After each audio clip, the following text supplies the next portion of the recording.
Well, good morning. Welcome to Christ Table. So glad that you're here with us this morning. My name's Kevin. I have the privilege of serving here at Christ Table as lead clergy. So glad that you're taking some time to be with us today. We have a great morning planned for you. Maggie is going to be here in just a little bit with a phenomenal music set for us this morning.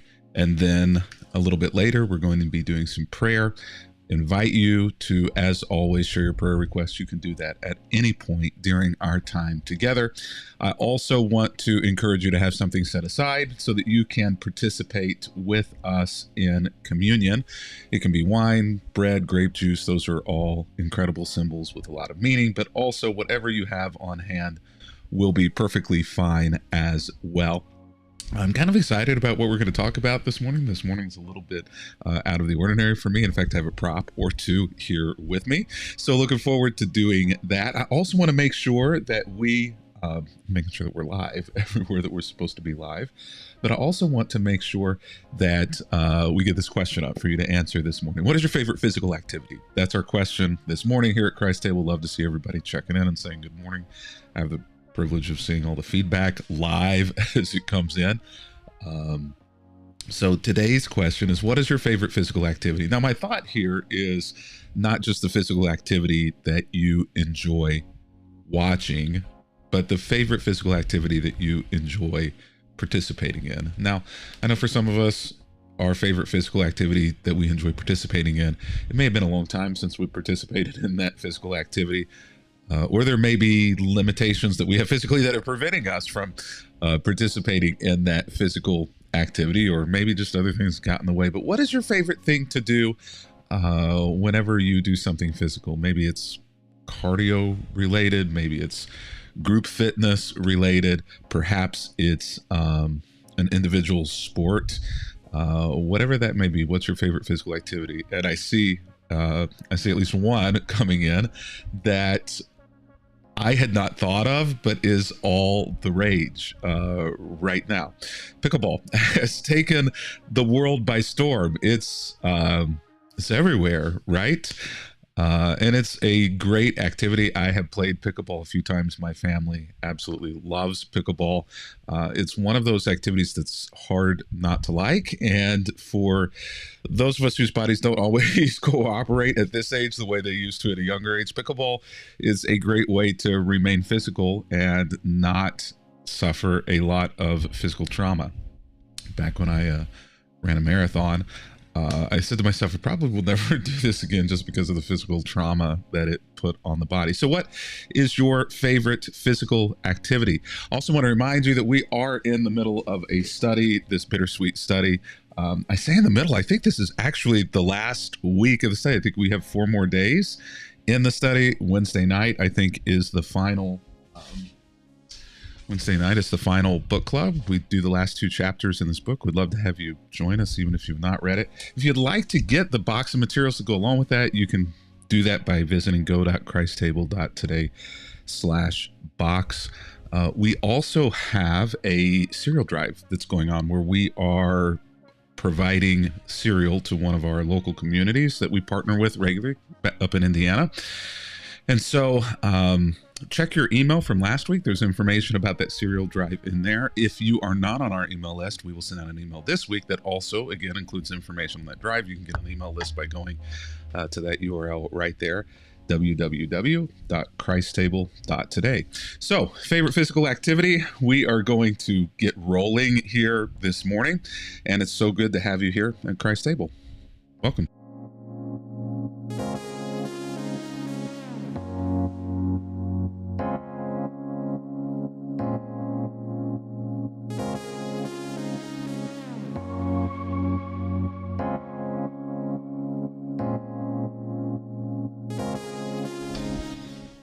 So you probably, if you've been around any length of time, know that I enjoy being physical in certain ways. I don't necessarily enjoy cardio, but I definitely enjoy lifting. And it was great to see some of your physical activities that you enjoy participating in coming up in the comments and the chats. Feel free to keep putting that out there.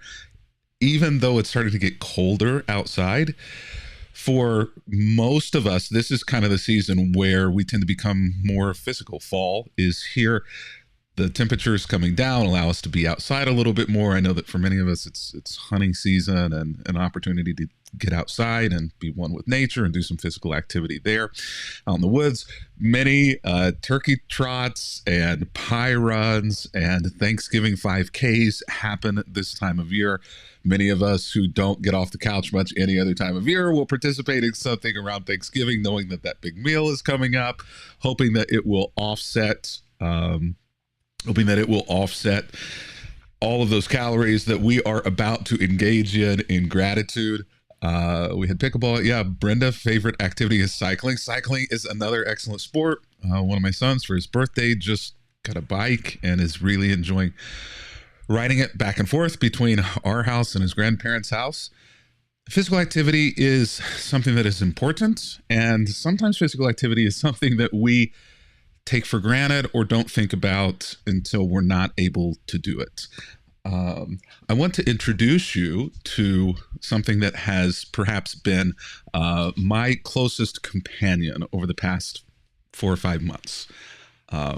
This little guy right here, a boot. I'm not sure that I have said this because you only just see me sitting here, but I have, for the last 5 months or so, been limping. Started with pain down in my ankle, and I just would push through that pain. And over the course of several weeks, it just kept getting worse and worse and worse. So ended up getting an x-ray, going to see the doctors, trying to figure out exactly what was going on. Because it wasn't getting better, I ended up becoming one with this boot, which has been my constant companion for a large part of these past 5 months as I dealt with insertional Achilles tendonitis, which essentially means a tightening in the Achilles where it attaches both to the calf and to under the ankle bone. And it is just something where you have to do a lot of PT and take a lot of time until it releases and stops being so tight. And so I limp everywhere I go. If I'm not in the boot, I have not been able to run or jog or jump since midsummer, early summer, actually. And any cardio that I do is on a recumbent bike because it's the only thing that I'm able to do that doesn't engage that Achilles.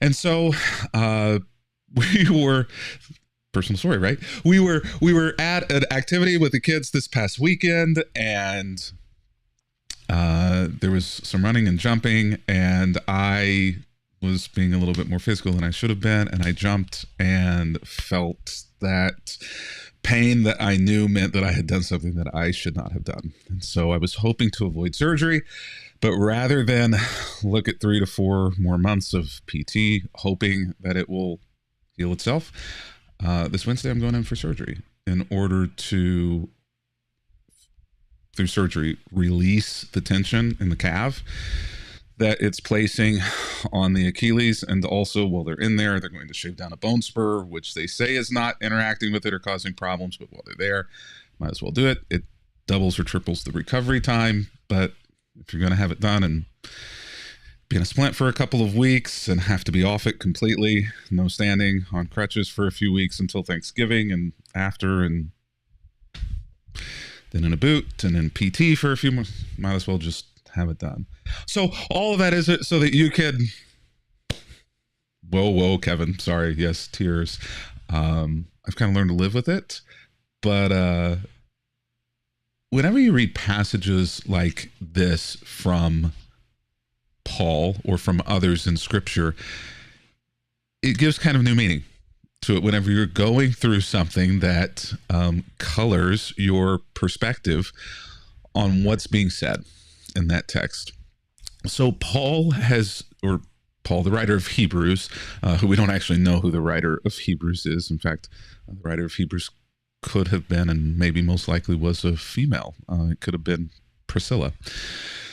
So the writer of Hebrews has just listed out a list that we call a hall of fame of faith. It lists out Noah, it lists out Abram, it lists out David, it lists out so many of the people who were giants of the faith. And it says, therefore, starting in chapter 12, since we are surrounded by such a huge crowd of witnesses to the life of faith, and so it's referring back to all of those giants who are now surrounding those of us,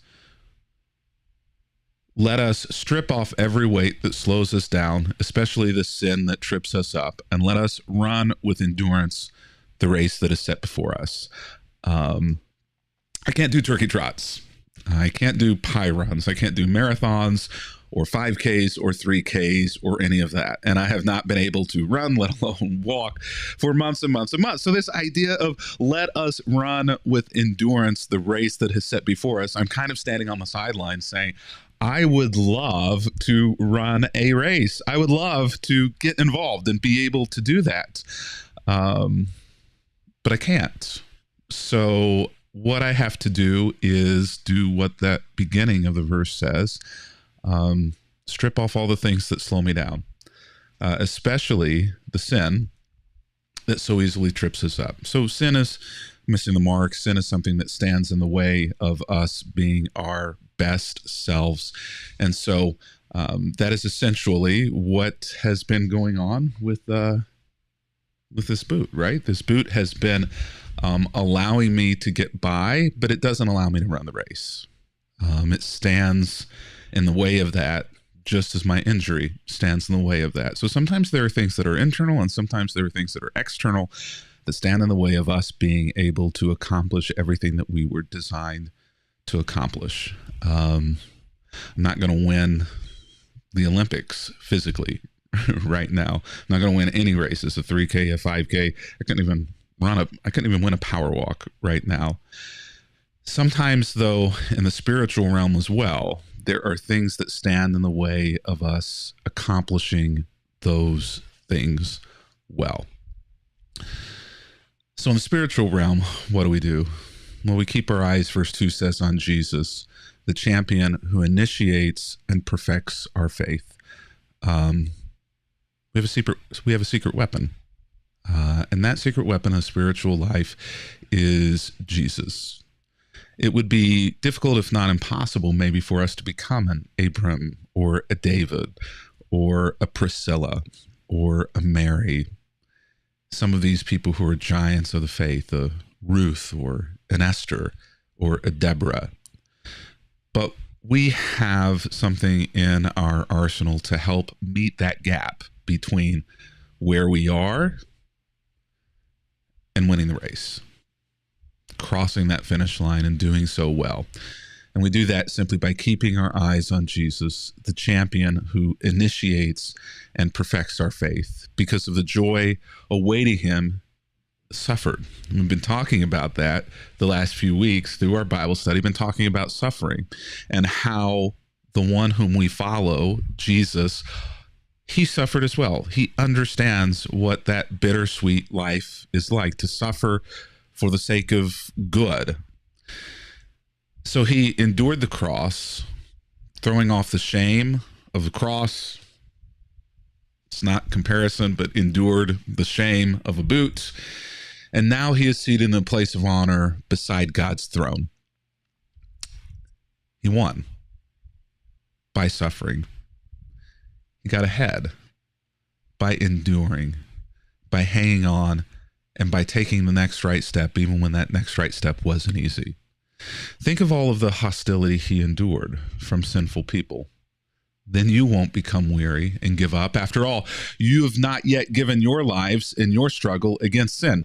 You've not yet endured or suffered in the way that Jesus has suffered. And if Jesus can make it through and do it, if his humanity can make it through and do it, then you can as well. You too can be listed among those who are heroes of the faith, no matter what is weighing you down, no matter what is standing in your way. A few years ago, had the opportunity to visit Israel. I will tell you that if you ever have the opportunity to visit Israel, do it. find a way, find the money, save, do whatever you have to do in order to get there. Here's a picture of me a few years ago in Israel, standing. I was not limping at that time. It feels like it's been about that long. Looking out over the valley into the city of Jerusalem there in the back of the picture. And the part that is in the sunlight is essentially where the Temple Mount is. Now, the Dome of the Rock is there. It's a Muslim holy site, but it still also remains a Israeli Jewish holy site as well. But there's no access to Jews to the top of the Temple Mount. The only access that they have to get close enough is the Western Wall, the Wailing Wall, which is the only piece of the Temple Mount that is left standing from the time of Jesus. Everything else was destroyed in 70 AD whenever Rome came in and leveled the city of Jerusalem after a revolt. It's hard to explain. In fact, I don't think that any of us can conceive of how beautiful that Temple Mount would have been with all of the gold, with all of the stonework, with all of the artwork that we know was a part of that mount that Rome and its army tore down literally block by block, brick by brick, piece by piece, and completely leveled. Not one stone was left on top of the other of this holy place of worship for the Jews. And there has not been another temple or anything like it or a place for them to worship since that time, since 70 AD. And so 2,000 years later, that destruction still lives in the hearts and in the minds and in the soul of Judaism.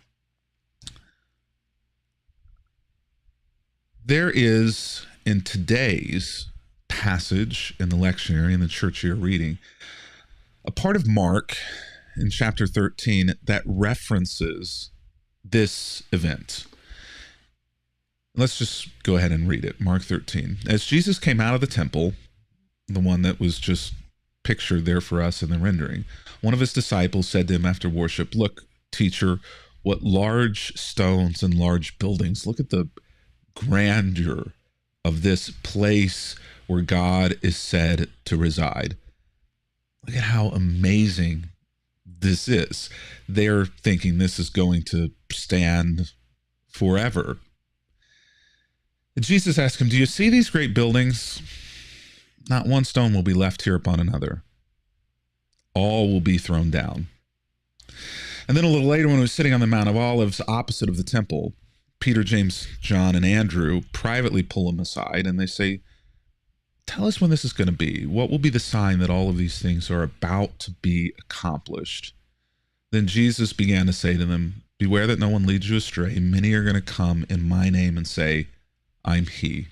I'm Jesus. I'm the hope that God has given for you. I'm the hope for your community. I'm the hope for your salvation.' And those people are going to lead you astray. When you hear of wars and rumors of wars, don't be alarmed. This must take place, but the end is still yet to come. For nation will rise against nation and kingdom against kingdom. There will be earthquakes in various places. There will be famines. But this is just the beginning of the birth pangs." And a lot of times growing up, these verses were used in order to scare the listener about the rapture or the end times or this idea of being left behind. But what Jesus is really talking about is something that is very local and very specific to the time in which he was living. In fact, our best understanding of this is that though Jesus would have said these words somewhere, around 30 AD, which would have been 40 years before the destruction of the temple, our best understanding of when those words in Mark were written is somewhere in the neighborhood of 68 or 69 AD, which would have been a year or two after the start of the Jewish revolt against Rome, and a year or two before Rome comes in and completely levels Jerusalem. So we have this book of Mark, which is written in a time of great suffering intention because there is a revolt. There's essentially a war going on between the Jewish people and Rome. And at this point, likely it may have seemed as though the Jewish people were winning because Rome was distracted and had not yet sent the army in to crush and to level everything. So this is written in a time of great suffering, but also in a time where there is hope, but where the writer of Mark is reflecting back on these conversations with Jesus and saying,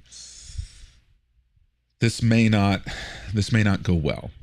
It's very difficult to understand what the future here is going to be.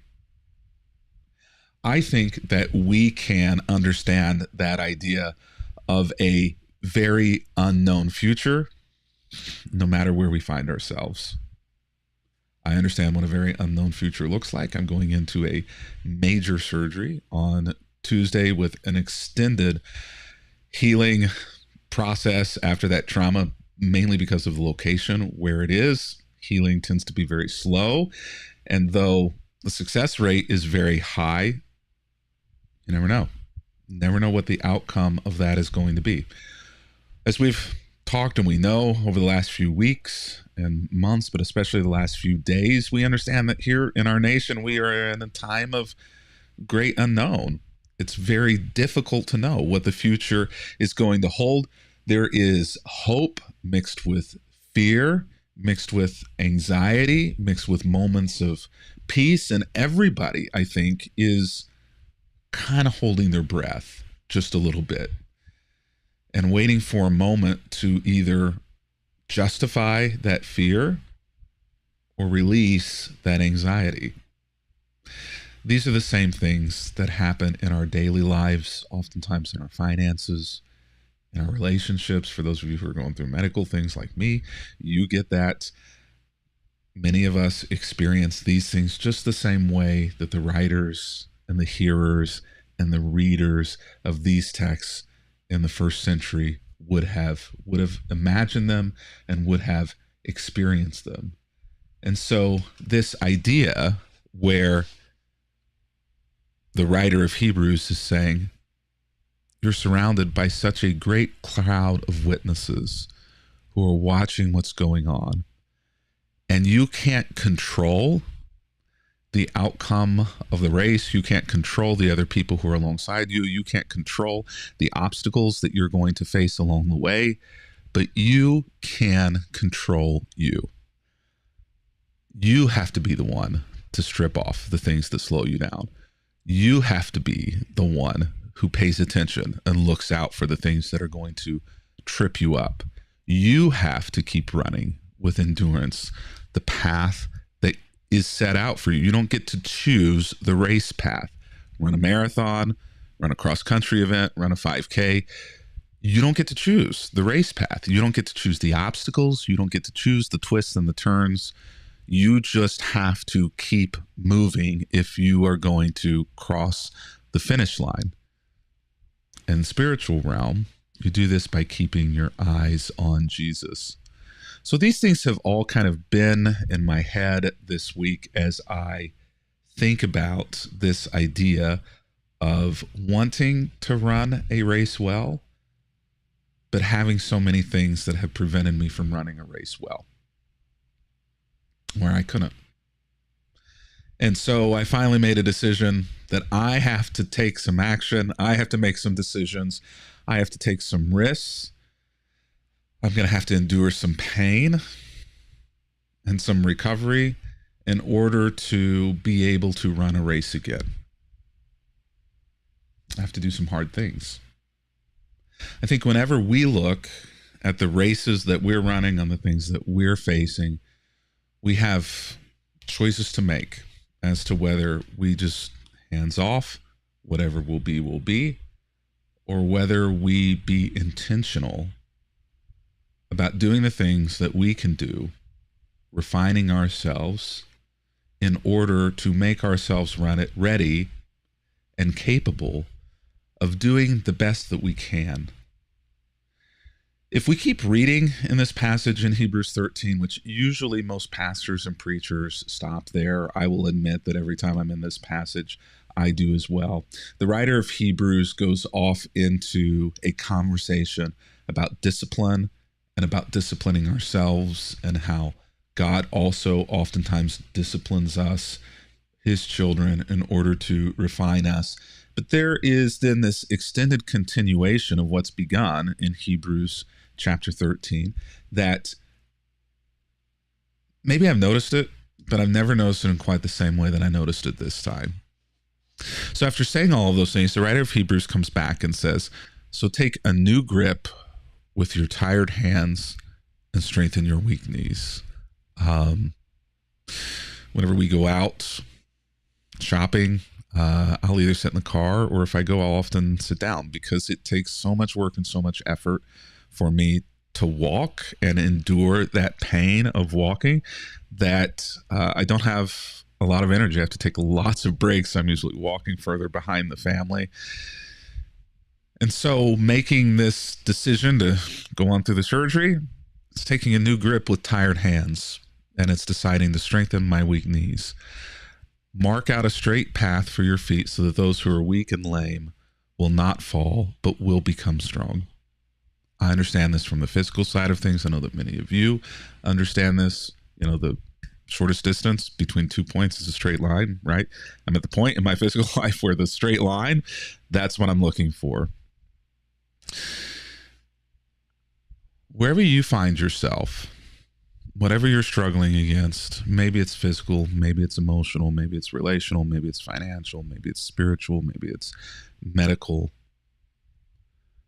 If you feel weak and lame, find that straight path. Find that road that takes you through the trauma and through the difficulties, and simply walk that road. And then I love where this goes, because I think for those of us who feel anxiety or tension about things in the nation, feel anxiety or tension about things in our relationships, feel anxiety or tension about the things that we're facing, some of which are outside of our control, work at living in peace with everyone, and work at living a holy life. For those who are not holy will not see God. And I have to admit that this one hit me hard. You know, after the anxiety and sometimes the way I've responded over the last few weeks and months, and the political sphere and social media and some of the tensions that all of us have been feeling, and that all of us in moments have let out, maybe in ways that are not so healthy or constructive for us or for others or for our testimony. I think it's a reminder in this moment to work at living in peace with everyone, not just those who are like us, not just those who we agree with theologically or politically, but with everyone. That this is a new opportunity, this moment, to assess where we are, to assess where the strain and the tightness is, and to work at fixing it. Look after each other so that none of you fails to receive the grace of God, and watch out that no poisonous root of bitterness grows up to trouble you, corrupting many. There's a lot to be said there, because at the end of the day, we don't get to decide oftentimes what trauma hits us. The trauma of a physical injury on your ankle, the trauma of your place of worship, your safe place, being destroyed, leveled, the trauma of a nation and half of the nation not understanding you and how you think and agreeing with you. There's lots of trauma. And when trauma happens, one of two things usually happen. Either healing, or things go south through infection, or bones that are healed or not set in the right way, because we don't focus on taking care of ourselves. We don't focus and allow ourselves to intentionally face the trauma and the trouble and heal it or fix it. We would just much rather Ignore it, avoid it, suppress it, reject it, ignore it, which leads to more trauma and more trouble. And lots of times that leads to bitterness. Growing up, troubling you, which bitterness ends up infecting and affecting those who are around us. So when trauma comes, we have the privilege and the opportunity to be able to respond. Physical trauma, relational, emotional, and spiritual, national, political. How we respond to that really determines the type of person that we are. It's not the trauma itself that determines it, it's how we respond to it. You see, if you look back on that list of people of faith that come before in Hebrews chapter 11, you're going to notice that those people, most of them by and large, were not great people and were probably not better people than you were or are.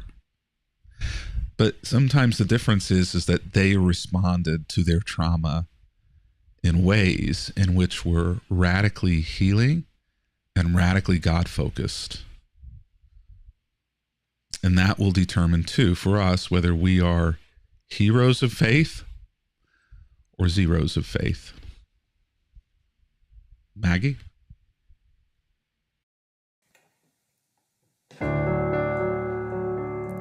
Be still, my soul, the Lord is on your side. Bear patiently the cross of grief or pain. Leave to thy God to order and provide. In every change, be faithful, will remain. Be still, my soul, thy best, thy heavenly friend. Through thorny ways leads to a joyful end. Be still, my soul, thy God doth undertake to guide the future as he has the past. Thy hope, thy confidence, let nothing shake. All now mysterious shall be bright at last. Be still, my soul, the waves and winds still know his voice who ruled them while he dwelt below. Be still, my soul, the waves and winds still know his voice who ruled them while he dwelt below.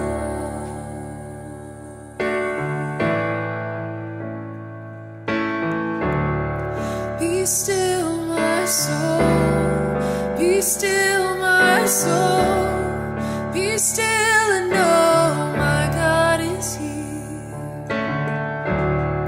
Be still, my soul, be still, my soul, be still and know my God is here. All that I need to know is this: you are a good God, the maker of heaven calls me his. You are a good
Your spirit flows through my veins.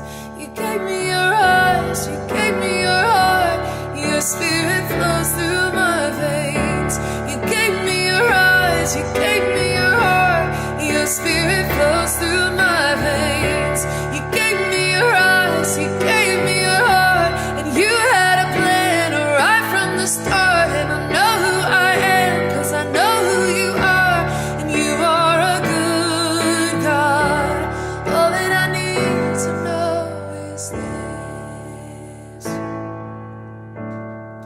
the maker of heaven calls me his, and your heart beats in my chest. All that I have to do is rest. You are a good God. You are a good God.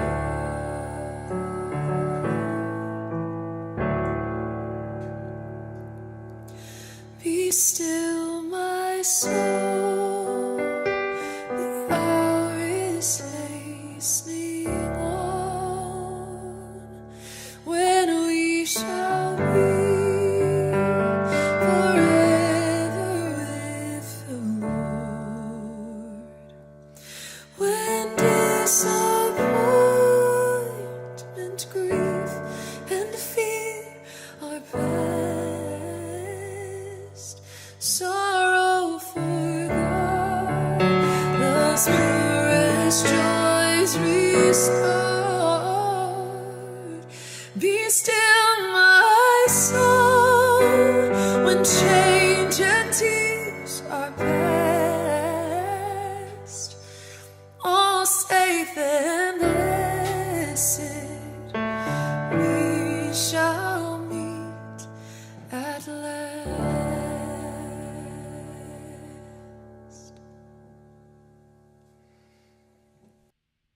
Thank you, Maggie. Well, we're going to go into a time of prayer for just a moment, and it's great to already see the prayer requests coming in this morning. I want to encourage you to let us know how we can pray for you. We do pray for those. We encourage you to pray for each other as well. We do believe in the power of prayer here, both to change the mind of God, which Scripture shows over and again happens, but also, and maybe more importantly, to center us.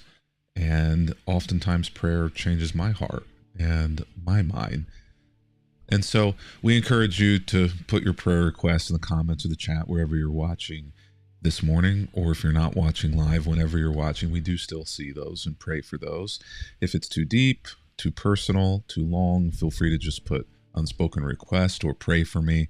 You can also always privately email your prayer request directly to us, to me here at Christ Table. You can do that on any messaging app that you are on and that we are on, and we appreciate that a lot as well.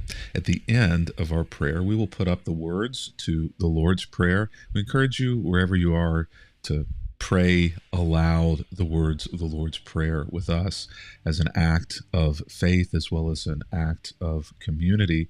It also is a phenomenal prayer, and by repeating it each and every week, it becomes embedded in you, and you won't actually need the words to it. It will always be there on your lips whenever you need it. So let's pray. Lord, this morning we come to you thanking you for who you are. We thank you for being a God who both changes your mind. We also thank you, God, for being one who cares about what we care about, no matter how small, no matter how seemingly insignificant. Lord, I do pray for those this morning who are struggling. I pray for those who are struggling physically, for those who are struggling relationally, for those who may be struggling financially, for those who may be struggling emotionally or with something deep that's going on in their lives, Lord. I pray that you would give peace where peace is needed. I pray, Lord, that you would give hope where hope is needed. I pray, Lord, that you would give wisdom where wisdom is needed. And Lord, obviously, as we continue to try to recover and find our sea legs after these last few weeks in our nation, Lord, that you would help us to be people of peace with all people, maybe most and especially with those who disagree with us. And Lord, that you would also enable us to do the hard work of preventing bitterness from growing up inside of us towards those who disagree with us, towards those who are closest to us. May you make your people one, and may those around us see that oneness and be drawn towards you. Lord, this morning, as our act of faith and as our act of oneness, we together pray the words of the prayer that you've given to us.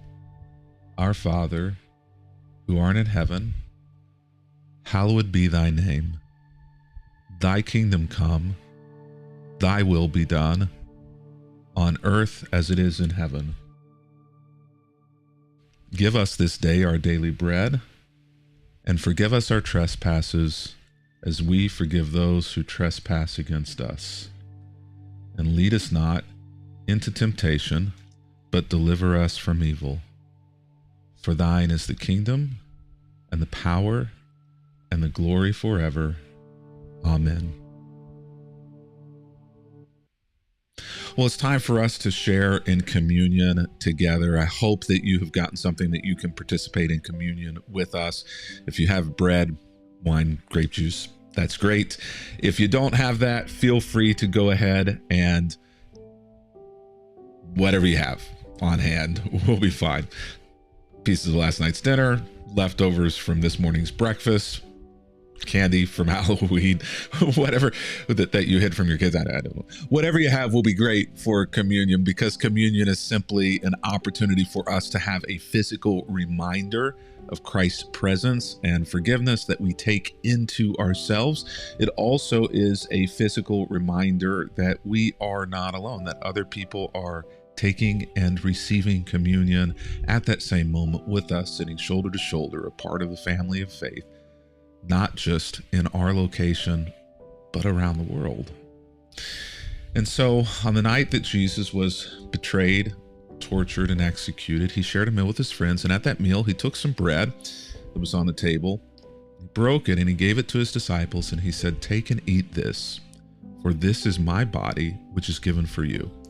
As often as you eat this, do so and remember me." And so we remember Christ, remember his peace, we remember his love, we remember his joy, and we remember his hope. And there is perhaps no better time of year or more important time of year or season or era. We're in our era where we need hope and joy, peace and love. We need to use those things to resist the bitterness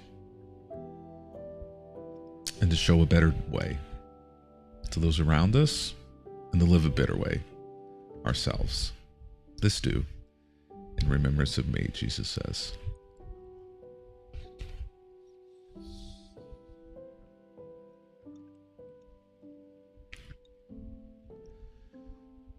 And then the text tells us that at the end of the meal, he took the cup that was on the table and he passed it around to all of his disciples. And he said, "Drink all of this, for this cup represents a new covenant, a new agreement between God and between you for the forgiveness of sins. As often as you do this, remember me." And so with this cup of forgiveness, we remember that we have been forgiven, that you have been forgiven of whatever it is. And so in drinking this, you allow that forgiveness to fill you, to wash you, to cleanse you. And then he says, drink all of this. Drink so much forgiveness in that it is overflowing out of you into others. And so as you have been forgiven, as Christ has forgiven you, you forgive others. This do in remembrance of me.